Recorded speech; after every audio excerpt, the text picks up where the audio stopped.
قلدت ظاهر ما فيه فبدوت شخصا آخر. السلام علیکم. آج ہم حکمت، دانائی یا وزڈم کے بارے میں ڈسکس کریں گے اور قرآن و حدیث کے پوائنٹ آف ویو سے دیکھیں گے کہ لفظ حکمت جو ہے وہ کس طرح سے انٹیلیجنس، سمجھداری یا عقل مندی سے الگ ہے، ڈیفرنٹ ہے. ہم دیکھتے ہیں کہ آج کل کے دور میں جو بڑے بڑے ذہین، ہوشیار اور سمجھدار لوگ ہیں، یعنی ڈیسیجن میکر ہیں، اپنی ذہانت سے دنیاوی معاملات، بزنس، جاب، دنیا پہ رول کرنا، پاور حاصل کرنا یا لائف کو ہیلتھی اینڈ ویلتھی بنانا اور اپنی پرسنل لائف کو آرگنائز کرنا، فیوچر پلاننگ کرنا یا منی کے معاملات میں انتہائی احتیاط اور سمجھداری سے کام لینا، یہ تمام چیزیں انٹیلیجنٹ لوگوں کی نشانیاں ہیں. لیکن اگر ہم دیکھیں تو لفظ جو حکمت ہے وہ ان پہ اسٹل اتنا اپلائی نہیں ہوتا، کیونکہ یہ لفظ جو ہے قرآن پاک میں بہت وسیع معنوں میں استعمال ہوا ہے اور بڑے اس کے ڈیپ میننگ بھی آتے ہیں. تو ہم دیکھتے ہیں قرآن مفسرین کے مطابق جو ہے قرآن پاک میں لفظ حکمت جو ہے یعنی ایسا درست کلام یا بات ہے جو انسان کے سیدھی دل میں اترے.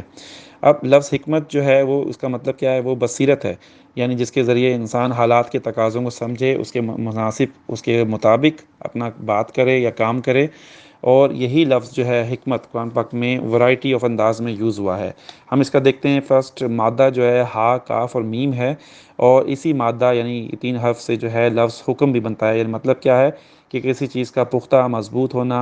اور اس سے پھر بہتر یعنی فیصلہ کرنا، یعنی عدل و انصاف کے ساتھ. تو مطلب کیا بنا کہ علم، سمجھ بوجھ اور عدل کے ساتھ فیصلہ دینا، یہ بھی اسی میننگ میں آتا ہے. اور حکمت یہی مطلب ہے کہ علم کے تقاضوں کے مطابق عمل، یعنی حق و علم کے ذریعے صحیح طرح سے عدل سے فیصلہ کرنا، یہی حکمت کہلاتا ہے. تو قرآن پاک میں لفظ حکمہ جو ہے وہ عقل اور تفقع یعنی سمجھ بوجھ کی پختگی، مضبوطی اور اس کے جو درست صحیح رزلٹ ہوتے ہیں اس تک پہنچنے کو دانائی کہتے ہیں.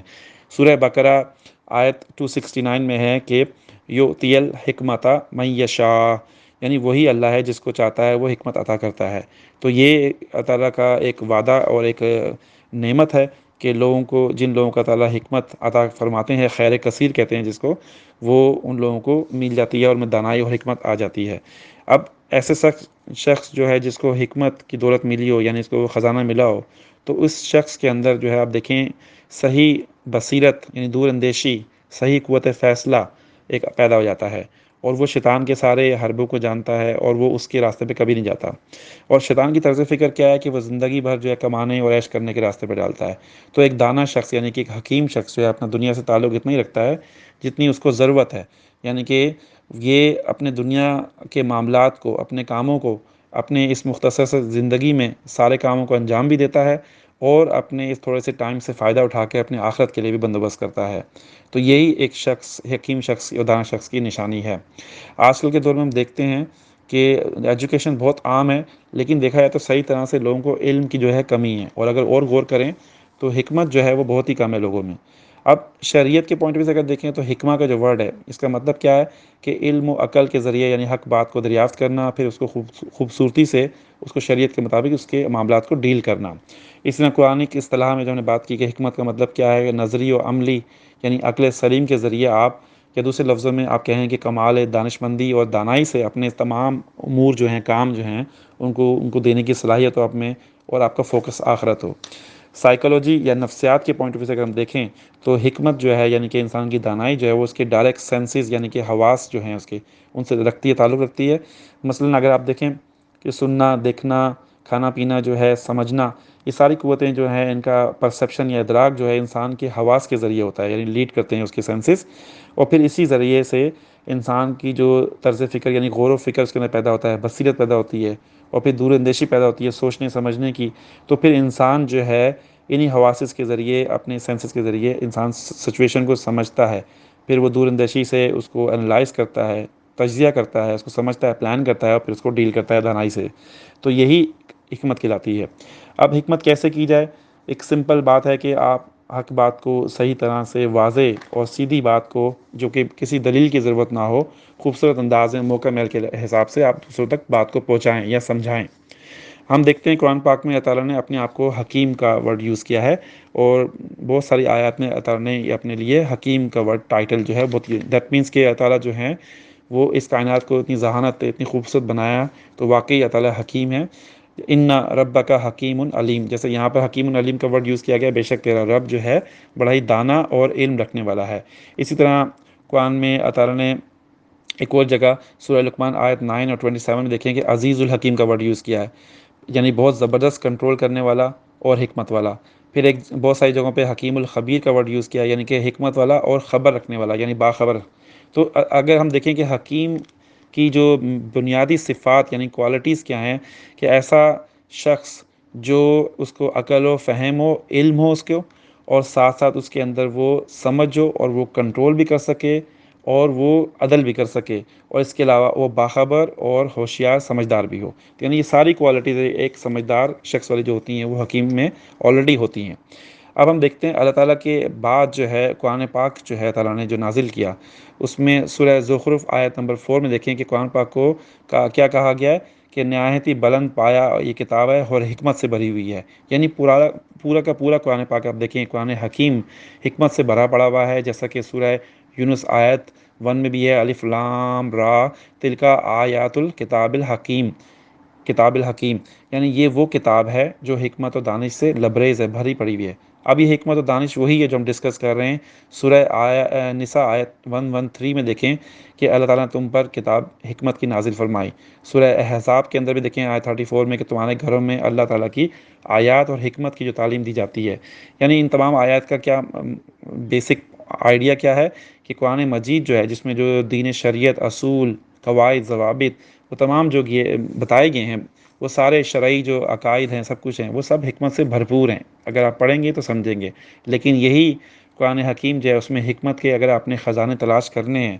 تو اس کے لیے آپ کو ٹائم چاہیے، سب سے پہلی بات غور و فکر چاہیے، تدبر چاہیے۔ قرآن پاک کی بے شمار آیات ایسی ہیں جو غور و فکر اور تفکر کی دعوت دیتی ہیں اللہ تعالیٰ کے اس پورے سسٹم پہ، اس کائنات پر، تو انسان کو اس سے رہنمائی اور حکمت ملتی ہے اور بصیرت میں اضافہ ہوتا ہے۔ پھر ہم دیکھتے ہیں تھرڈ بڑی اگزامپل حکمت اور دانائی کی جو ہے ہمارے پیارے نبی صلی اللہ علیہ وسلم، جو سب سے بڑے انسانوں میں حکیم جن کو کہا گیا ہے۔ اور آپ صلی اللہ علیہ وسلم کے ارشادات دیکھیں، آپ ان کی احادیث دیکھیں، ان کے اسوہ حسنہ دیکھیں، ان کی باتیں سنیں، آپ پڑھیں، تو تمام حکمت سے بھرپور ہیں۔ اس وجہ سے آپ صلی اللہ علیہ وسلم کو کہا گیا ہے کہ آپ اس امت کے سب سے بڑے امام، یعنی کہ آپ ہمارے سب سے بڑے حکیم ہیں۔ یعنی آپ کے ذات مبارک سے ہر طرح کی جو ہے وہ حکمت اور دانائی کے چشمے پھوٹتے ہیں۔ سورہ بقرہ آیت 192، 151، سورہ آل عمران آیت 164 میں سب جگہ لکھا ہوا ہے کہ آپ کی ذات مبارک جو ہے تمام اس کی سنتیں، تمام آپ کے عمل کرنا، اس کو فالو کرنا، وہ سب جو راستے ہیں وہ سیدھا حکمت کی طرف لے کے آتے ہیں، دانائی کی طرف لے کے آتے ہیں، اور وہ سیدھا صراط مستقیم پر لے جاتے ہیں۔ تو اب دیکھا جائے تو قرآن پاک میں ہم دیکھتے ہیں کہ قرآن پاک میں حکمت یا دانا لوگوں کو، جو حکیم لوگ ہیں، کن کو کہا گیا ہے؟ یعنی ایسے عقل مند جن کے اندر فہم و فراست ہو، جن کے اندر عقل و فہم ہو، اور اللہ تعالیٰ ان کے دل میں ڈال دے، تو یہ ایسے لوگ جو ہوتے ہیں ان کا دل روشن ہو جاتا ہے۔ یعنی کیا مطلب ہے کہ ان کا دل اندر سے منور ہوتا ہے، یعنی کہ اللہ تعالیٰ جب ان کو حکمت دیتے ہیں، یعنی خیر کثیر دیتے ہیں، تو وہ اللہ تعالیٰ کی مشیت کو سمجھ جاتے ہیں، اور وہ اسی حساب سے پھر اللہ تعالیٰ کی مرضی کے مطابق وہ چلتے ہیں اور معاملات کو ڈیل کرتے ہیں۔ اب یہ کہنا کہ حکمت جو ہے آپ کس طرح سے حاصل کریں، تو یہ اس ہارڈ ٹو سے کہ کیونکہ حکمت جو ہے کسی یونیورسٹی، کسی انسٹیٹیوٹ، کسی ڈگری یا کسی پروفیشنل کورس یا ٹریننگ سے نہیں ملتی۔ انسان اپنی تمام صلاحیتوں کو تو ٹریننگز کر کے آپ کسی ڈگری لے کے یا بڑھا تو سکتا ہے، اپنی اسکلز کو بڑھا سکتا ہے کورسز کر کے سب کچھ، لیکن حکمت حاصل نہیں کر سکتا۔ یہ تعالیٰ کا گفٹ ہے، لیکن اس کے حکمت حاصل کرنے کے راستے ہیں، ڈائریکشن ہیں۔ یعنی کیا ہے کہ آپ کا ایک تو آپ کے اندر ایمان ہو، نیت صاف ہو، تلاوت قرآن، اللہ تعالیٰ کے راستے پہ آپ چلتے ہوں، بندوں پہ شفقت اور رحم ہو، پھر اللہ تعالیٰ آپ کو اگر حکمت ادا کرتے ہیں تو آپ اس کو فالو کرتے ہیں پھر، اور ساتھ ساتھ حکمت اور جو دانائی سے فیصلے کرتے ہیں، اور بصیرت یہی ہے تو۔ اور ایسے حکیم لوگوں کا جو اولین جو فرض ہوتا ہے، تقاضا ہوتا ہے، وہ یہ ہوتا ہے کہ اپنے رب کے جو ہیں وہ شکر گزار بھی ہوتے ہیں اور احسان مند بھی ہوتے ہیں۔ اس کی واضح اگزامپل جو ہے حضرت لقمان علیہ السلام قرآن پاک میں سورہ لقمان آیت 12 میں ہے کہ وَلَقَدْ آتَيْنَا لقمان الحکمہ، یعنی ہم نے بے شک لقمان علیہ السلام کو حکمت عطا فرمائی۔ اور آپ اگر آیت 13 سے دیکھیں کہ اپنے بیٹے کو لقمان علیہ السلام نے کس طرح سے نصیحتیں کی، ان کو حکیمانہ انداز میں سمجھایا، یہ سب تفاسیر میں سب یہ مینشن ہے، لکھا ہوا ہے۔ تو حکیم جو ورڈ ہے یعنی کہ وہ ایسے دانا، اب حضرت لقمان علیہ السلام کی اگزامپل دیکھیں کہ ایک ان کے مالک نے ایک دفعہ کہا کہ ایک بکری کو ذبح کر کے اس کے 2 بہترین حصے یا پارٹس لے کے آؤ، تو آپ اس کی زبان اور دل لے کے آئے۔ پھر دوسرے موقع پہ مالک نے پھر کہا کہ بکری جو ہے اس کے 2 بدترین یعنی بیڈ جو حصے ہیں وہ لے کر آؤ، تو آپ پھر زبان اور دل لے کر آئے۔ تو اس نے حیران ہو کے پوچھا کہ یہ سیم چیزیں کیوں لائے؟ تو آپ نے فرمایا کہ اگر دل اور جو زبان ہے اگر صحیح ہو تو انسان بہتر ہو جاتا ہے، اور اگر یہ بگڑ جائے تو انسان بگڑ جاتا ہے۔ تو آپ دیکھیں حکیمانہ انداز میں کس طرح سے انہوں نے اس بات کو سمجھایا۔ تو ہم دیکھتے ہیں کہ حکمت، دانائی اور جو دانش مندی، یہ سب چیزیں جو ہیں ان کی بیسک جو ہے، یعنی حضرت داؤد علیہ السلام کا واقعہ اگر ہم دیکھیں، حضرت لقمان علیہ السلام کا قرآن پاک میں مینشن ہے، دونوں کو حکمت عطا فرمائی گئی۔ تو ان میں بیسک جو فیکٹرز جو ان کی صفات ہیں وہ کیا ہیں؟ یعنی انسان میں اگر فہم و فراست اور حق شناسی کی کیفیت پیدا ہو جاتی ہیں تو اس میں بیسک جو انسان کا راستہ ہے وہ کیسے آتا ہے اس کے اندر، یعنی کہ بنیاد حکمت کی کیا ہے، اس کی جڑ کیا ہے؟ سب سے پہلے تو انسان کو ایک مومن یعنی کہ ایک نیک انسان، ایک مومن ہونا چاہیے، اس کی پوری زندگی اللہ تعالیٰ کے حساب سے گزرنی چاہیے، جیسے حضرت لقمان علیہ السلام، حضرت داؤد علیہ السلام۔ پھر اس کے بعد اس کے بنیادی جو راز ہیں وہ حکمت حاصل کرنے کے، کہ یعنی کہ آپ کے اندر وہ ایبیلٹی ہو، کیا مطلب کہ آپ کے اندر ایمان، علم ہو، سمجھ بوجھ ہو، عقل ہو، آپ کے پاس ایکسپیرینس ہو، تجربہ ہو، آپ کے اپنے آپ کو آپ باخبر رکھتے ہوں، اپڈیٹ رکھتے ہوں حالات اور واقعات سے، آپ کے اندر اللہ تعالیٰ نے اتنا کنٹرول رکھا ہو کہ آپ اپنی سچویشن کو کنٹرول کر سکیں، عدل کے ساتھ کر سکیں، فیصلہ کر سکیں، جسٹس کر سکیں، اب بات کو صحیح طرح سے کرنے کا سلیقہ ہو، آرٹیکولیٹ وے میں بات کریں، سیدھی اسٹریٹ بات ہو، اور اکثر خاموشی اختیار کرنا یعنی فضول باتوں سے پرہیز، اور آبزرو کرنا، سیکھنا، یہ سارے بنیادی فیکٹرز یا جو کوالٹیز ہیں یہ سارے ایک حکیم شخص میں لازماً ہوتے ہیں۔ کیوں؟ اس سے کیا ہوتا ہے، اس کے اندر بصیرت، سمجھ، عقل، اور اس کے اندر دور اندیشی پیدا کر دیتا ہے، اور اس کے اندر وہ فہم و فراست آ جاتی ہے کہ جیسے کہ احادیث میں کہا گیا کہ مومن کی فراست سے ڈرو کہ وہ خدا کے نور سے دیکھتا ہے۔ اس کا مطلب یہی ہے کہ ایسا انسان جو حکیم اور دانا اور سمجھدار ہوتا ہے